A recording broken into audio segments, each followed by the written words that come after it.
Let's talk about House Democrats now and how they say they are taking on big tech. And Politico reports that these bills they're pushing will affect almost everything you do online. Think about that. Almost everything you do online will be affected by these Democrat-led bills, which right now look like they have a real chance of becoming law. The bills sound good and look good at first glance, but if you take a closer look at all 5 of them, there is plenty to be concerned about. They come from the House Judiciary Subcommittee under the control of Democrat Jerry Nadler. They also seek to throttle back the dominance of big tech. They target Apple and Amazon, as well as Google's YouTube and Android products, Facebook and its properties, WhatsApp and Instagram. They are also specifically mentioned. Now, one of the bills in question here claims to stop self-preferencing by big tech. That's when they push their own products on their own platforms and squash their rivals. Another bill prohibits big tech companies from swallowing up their competition. Also, both the Department of Justice and the Federal Trade Commission would get additional funding, and a lot of it. The feds would also have the option to sue to break up these companies, and some Republicans are into this. Congressman Matt Gaetz and Madison Cawthorn and Ken Buck are some of the Republican names that have signaled support for these bills, but should they really support it? That's our question. The Democrat bills do nothing to address the bias by social media companies against people who tried to warn us about the Wuhan lab leak or tell us that certain drugs might help fight COVID. Don't forget, too, about President Trump being banned from these platforms and other conservatives having their voices stifled. Second, the bill gives Democrats complete control of that money we were talking about, an additional $134 million in new funding for the DOJ and FTC to police these platforms.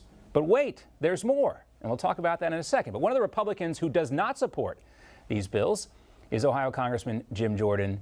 He joins us now. Congressman, great to see you again. You bet, John. Good to be with you today. All right, so the DOJ, run by Merrick Garland, the FTC is going to be run very soon by a woman named Lina Khan.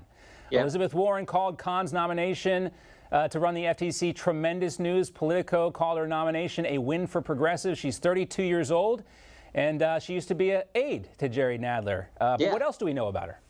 Well, she worked for Jerry Nadler and David Cicilline, the authors of these pieces of legislation for the last few years, and now she's going to be at the FTC, where I think these bills actually are now not going to help the situation where big tech is coming after conservatives. Look, we all know big tech is out to get conservatives, but these bills don't break up big tech. They don't stop the censorship of conservatives. They're not going to have Donald Trump back on these platforms. But what I think they are going to do is put this marriage together of big tech and big government.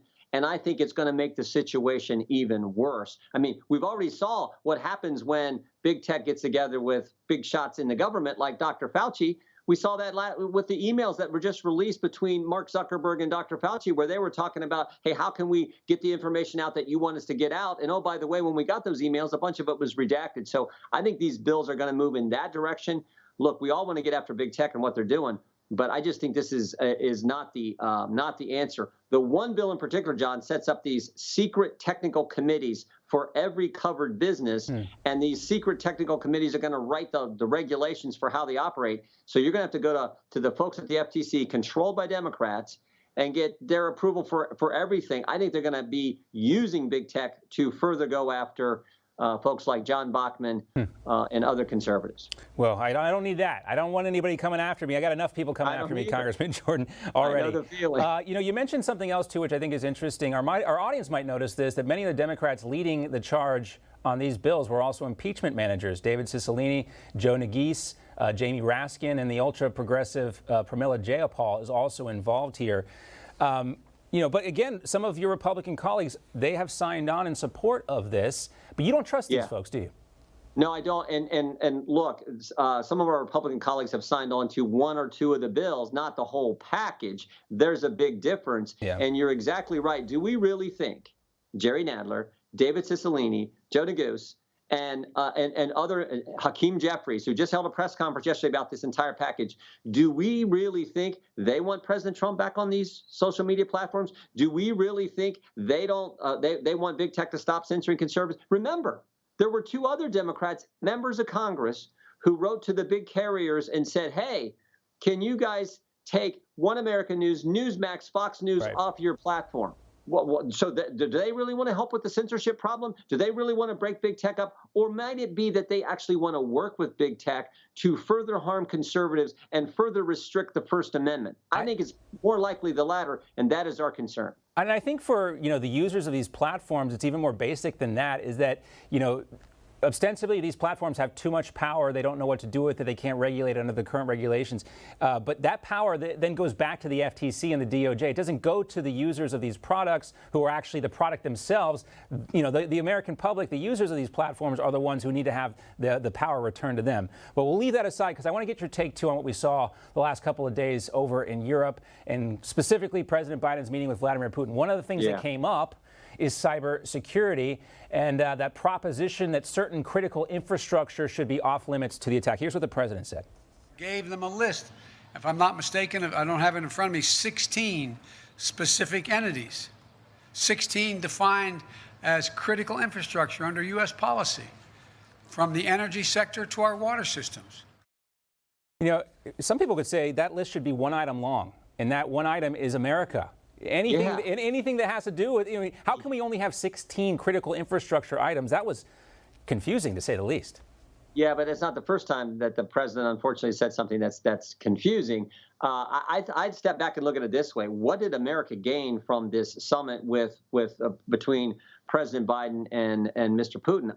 I don't see anything that we gained. And what a contrast between several years back when Ronald Reagan said, tear down this wall, when President Trump said, America first all the time. And now Joe Biden, it's sort of like, what did he say? What did we get? So I think that's the big takeaway here. And when you have a president who takes off the sanctions, gives away the pipeline, and abandons Ukraine, I can remember when not too long ago, the press called that collusion. But now it's like, oh, that's just what Biden does. So I think a lot of Americans are saying, wait a minute, we didn't bargain for this. This is not how the president of the greatest nation in history is supposed to operate. And it's frankly kind of scary, kind of frightening. Do you think President Trump, it's hard to imagine President Trump agreeing to any kind of capitulation on the pipeline, but at least you think he may have gotten the prisoner swap or gotten the American prisoners released from Russia. But we literally got nothing from this meeting. There's zero. We gained nothing. We projected weakness, just the opposite of what President Trump projected strength and actually would get some kind of deal that was good for our country because, like I said, he always put America first. Contrast, John, think about what happened 2 months ago in Alaska, where Secretary Blinken sat across from his Chinese counterpart, and the way that the Chinese treated our Secretary of State, that would never happen to Mike Pompeo in a President Trump administration. Never would happen. But that's what our adversaries now see, and so they're being aggressive. Well, Russia was just several hundred miles off the Hawaiian coast not too long last week while they're meeting. So this is the scary situation we're in, and it's all because there is not strength projected, toughness projected, and tough policies and tough positions taken by the Biden administration. That's what we're seeing. Congressman Jordan, great to see you. We appreciate it. Thanks so much. Thanks, John. Take care. Hey, I'm Rob Finnerty. Thanks for watching. If you enjoyed this video, please join the conversation in the comments below. Don't forget to subscribe, too. Hit the bell icon to be alerted to breaking news. And remember, there's a whole lot more on Newsmax TV, America's fastest growing cable news network. Newsmax TV, where real news for real people.